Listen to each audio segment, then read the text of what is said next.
Hey guys, welcome back to my channel and welcome if you're new. So today I have another simple and amazing tutorial for you. I'll be showing you how to fix IMS stop working. So if this is something that you are interested in, stick around for the rest of the video. So the first thing you actually want to do is to launch settings, after which you'd go to apps.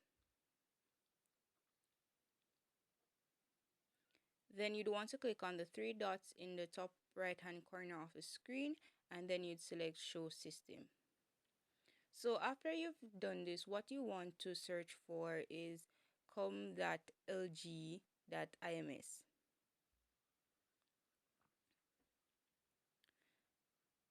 So once you found that, you'd simply click on it, you'd force stop it,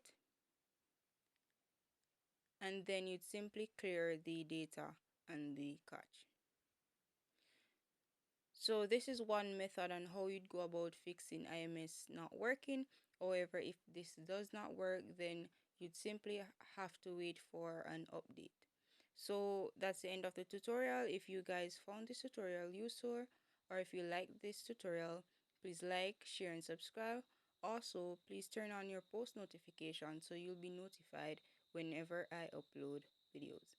Thank you guys so much for watching.